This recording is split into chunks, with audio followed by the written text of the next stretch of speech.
नहीं है, क्योंकि इस हवा में भी अगर टीबीके की हवा थी, उसमें भी डीएमके ने अपने सीट को कुछ ना कुछ तो रिटेन किया ही है। एआईएडीएमके ने भी रिटेन किया है।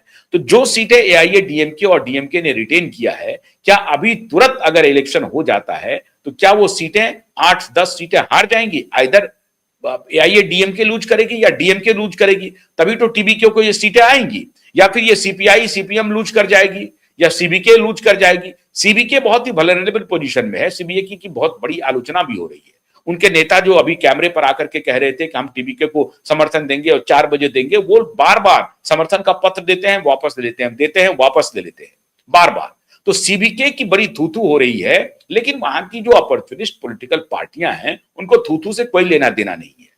वो बस इसी बार्गेन के लिए राजनीतिक पार्टियां बनाते हैं और यही बार्गेन की उनकी ताकत भी है। तो वो अपनी ताकत पर खेल रहे हैं। उनको लग रहा है कि हमारी दो सीट है वो हमारे लिए बोनांजा है, तो इसका वो मैक्सिमम बेनिफिट उठाने की कोशिश करेंगे ही करेंगे। लेकिन अब ये बात सब खत्म हो गई कि भारतीय जनता पार्टी विजय को मुख्यमंत्री बनाने से रोक रही है। अभी तक भारतीय जनता पार्टी के ऊपर ये दबाव आ रहा था कि चूंकि बीजेपी के गवर्नर हैं वहां पर और आर्लेकर जी संघ से आते हैं, इसीलिए भारतीय जनता पार्टी नहीं चाहती है कि विजय को मुख्यमंत्री के लिए ओथ दिलवा दिया जाए और इनको अपनी majority on the floor of the house साबित करने के लिए कहा जाए। तो ये पूरा सेहरा जो है बीजेपी के माथे बंध रहा था। इस हिसाब से अगर आप देखें कि पॉपुलिस्ट सेंटिमेंट जो है वो भारतीय जनता पार्टी के खिलाफ जा रहा है। मतलब आम जन जो है वो यही सोच रहे होंगे कि बीजेपी अपने गवर्नर को यह सलाह दे रही है कि आप उनको मत बुलाइए, ओथ मत दिलाइए। लार्जेस्ट पार्टी होने के नाते उनको साबित करना है अगर, तो पहले ही वो साबित करें। On the floor of the house अगर जाएंगे तो हॉर्स ट्रेडिंग होगी, ये होगा वो होगा, तमाम तरह की बातें होंगी। आर्लेकर जी जो सवाल खड़ा कर रहे हैं वो अपनी जगह टेक्निकली बिल्कुल फिट है। क्यों? क्योंकि गलती अब कहां हुई है। वहां के बहुत सारे लोग, अभी एस गुरुमूर्ति, आप उनको सुने होंगे। एस गुरुमूर्ति कह रहे हैं कि सबसे बड़ा मिस्टेक किया कांग्रेस पार्टी ने, ब्लंडर किया इनके साथ। और अगर विजय को कोई मुख्यमंत्री बनने से रोक रहा है तो वो है कांग्रेस पार्टी। कांग्रेस पार्टी ने कहा कि ये गठबंधन की सरकार होगी। टीबीके को यह कहना चाहिए कि यह सरकार टीबीके की होगी, हमें इनका समर्थन मिल रहा है। लेकिन पत्र चला गया कि यह गठबंधन की सरकार है। अब वहीं पर मामला अटक गया। तो आर्लेकर जी ने कहा कि भाई विजय जी, ये आपकी सरकार है, टीबीके की सरकार है, ये गठबंधन की सरकार है। अगर ये गठबंधन की सरकार है तो इसमें किसकी चलेगी? कांग्रेस पार्टी की चलेगी, जिनके पास 5 एमएलए है। अब ये गठबंधन की सरकार का पत्र इन्होंने सौंप दिया। अब गड़बड़ी यहीं पर ये हो गई। अब ये टेक्निकल पेच फंस गया है। अगर ये टीबीके की सरकार होती स्टैंड अलोन और समर्थन उनको दूसरी पार्टी कर रही होती तो कहती कि ठीक है, आपको समर्थन मिला है, आप लार्जेस्ट पार्टी हैं और आपको अन्य पार्टियों ने भी अनकंडीशनल समर्थन दिया, आप सरकार बना सकते हैं, हम आपको ओथ करा रहे हैं। ऐसा हुआ नहीं। इन्होंने कह दिया कि हमारी गठबंधन की सरकार है। अब गठबंधन की सरकार है तो ये प्री पोल तो बना नहीं गठबंधन, ये पोस्ट पोल बन गया है। तो पोस्ट पोल अगर बना है तो आप सबका पत्र अब आप हमें दे दीजिए। अगर कांग्रेस पार्टी ने गठबंधन की सरकार की बात कर दी, सीपीआई सीपीएम ने, उसके बाद भी 2 सीट घट रही है। तो आर्लेकर जी ने कहा कि देखिए, अगर आप गठबंधन की सरकार बना रहे हैं तो मैं आपका कोई परेड नहीं कराने जा रहा हूं। लार्जेस्ट पार्टी होने के नाते आप हमको देते कि हम लार्जेस्ट पार्टी हैं, हम स्टेक क्लेम कर रहे हैं, हमारा ओथ करा दीजिए, तो हम आपको करा देते ओथ। लेकिन आपने क्या किया कि हमें गठबंधन का पत्र दे दिया। अब जब गठबंधन का पत्र दे दिया, आपका मार्क जो है वो 116 पर आकर के टिका हुआ है। तब हमने आपको कहा कि 118 आप लाइए।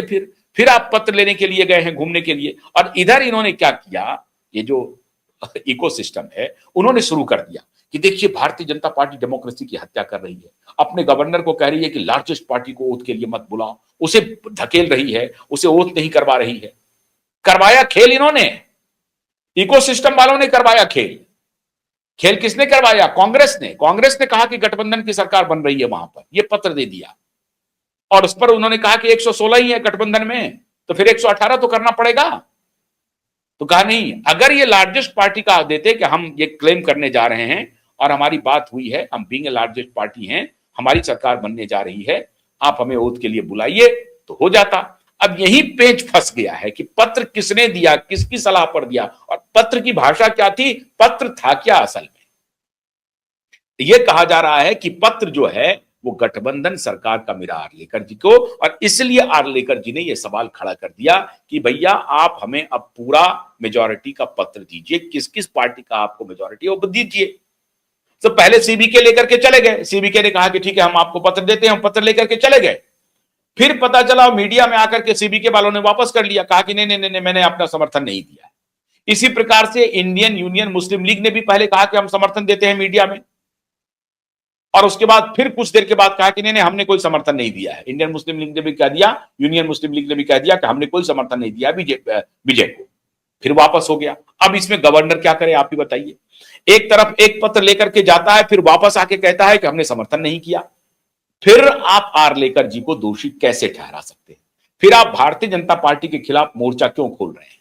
मोर्चा खुलवा रही है कांग्रेस, सीपीआई सीपीएम नहीं कर रही है। सीपीआई सीपीएम कह रही है कि ना तो हम सरकार में शामिल होंगे, ना ही हम कोई बढ़त चाहिए, मुझे कुछ नहीं चाहिए, लेकिन आप सिंगल लार्जेस्ट पार्टी हैं, हम आपको समर्थन दे रहे हैं। असल खेल क्या है? सीपीआई सीपीएम जो है पिगी राइट्स करती है। अभी तक वो डीएमके के साथ पिगी राइट कर रही थी, अब उनको लगा कि एक नया खिलाड़ी आ गया है, हमारी कुछ संभावनाएं यहां बन सकती हैं, इनके साथ अगर हम अलायंस करेंगे तो डीएमके को सर्वथा हटाने में हमारी कामयाबी होगी और कांग्रेस को भी नेस्तनाबूद कर देंगे। कुछ तो हम जड़ जमाएं यहां पर टीबीके के साथ मिलकर के। और टीबीके मूल रूप से विजय जो हैं वो लेफ्ट विचारधारा के काफी करीब हैं, वैसे सेकुलर हैं लेकिन लेफ्ट विचारधारा के काफी करीब माने जाते हैं। तो लेफ्ट पार्टी को लगता है कि ये तो हमारा ही एक्सटिंक्शन है, हमारे ही विचार का व्यक्ति मुख्यमंत्री बनने जा रहा है, तो हमें समर्थन देना चाहिए, और अगर हम इनके साथ गए तो आने वाले दिनों में हमें कुछ अधिक सीटें मिल जाएंगी, और अगर इनके साथ रहेंगे अधिक सीटें मिल जाएंगी तो हम अपना टैली बढ़ा सकेंगे, कम से कम कांग्रेस के टैली से आगे निकल जाएंगे, 5-10 सीटें हम अगली बार ले आएंगे। तो उस हिसाब से सीपीआई और सीपीएम दोनों पार्टी बिना शर्त टीबीके को बाहर से समर्थन दे रही है। लेकिन कांग्रेस पार्टी तो खिलाड़ी है, वो तो खेल करती है, बिना डील के समर्थन होगा कैसे? एक तो हम गद्दारी भी सुने स्टालिन के मुखारबिन से कि कांग्रेस पार्टी ने हमारे साथ गद्दारी की, ये भी सुने, और बदले में हम कुछ मिले भी नहीं, तो हम जात भी गवाएं और भात भी ना खाएं। ऐसा नहीं हो सकता है, तो हम भात खाएंगे जात गवाएंगे, वो ठीक रहेगा। ये चल रहा है कांग्रेस की तरफ से। तो कांग्रेस ने अपना डील कर लिया, सीपीआई सीपीएम कोई डील नहीं किया। सीबीके कह रही है हम डील करेंगे, खुल्लम खुल्ला कह रही है सीबीके, मुझे उप डिप्टी चीफ मिनिस्टर और एक मंत्री चाहिए। तो अब देखिए 4 बजे क्या फाइनल होता है। लेकिन असली बात यह है कि विजय को रोकने के लिए भारतीय जनता पार्टी नहीं है और ना ही वहां के गवर्नर है। गवर्नर साहब को मालूम है लार्जेस्ट पार्टी है, हमें इनको बुलाना चाहिए, हम बुलाएंगे, लेकिन एक बार समर्थन का पत्र तो आ जाए। और जो उन्होंने शंका व्यक्त की वही हो रहा है, एक बार समर्थन का पत्र देते हैं, दूसरे दिन वापस ले लेते हैं। तो इस वजह से विजय जी 3 बार अभी तक मिल चुके हैं गवर्नर से। अब देखिए क्या होता है, फाइनल टर्न क्या होता है। क्या सीबीके 4 बजे दे देती है समर्थन? अगर दे देगी तो कल विजय की ओथ हो जाएगी, अगर नहीं होता है तो कल विधानसभा डिसॉल्व होगा, पता नहीं प्रेसिडेंट रूल भी लग सकता है। फिर यह चेहरा भारतीय जनता पार्टी पर फोड़ेंगे, सीबीके पर नहीं फोड़ेंगे, कांग्रेस पार्टी पर नहीं फोड़ेंगे, डीएमके और एआईडीएमके पर नहीं फोड़ेंगे, भाजपा पर फोड़ेंगे, गवर्नर पर फोड़ेंगे। तो इकोसिस्टम का क्या है, वो चलता रहेगा। बहुत बहुत शुक्रिया, नमस्कार।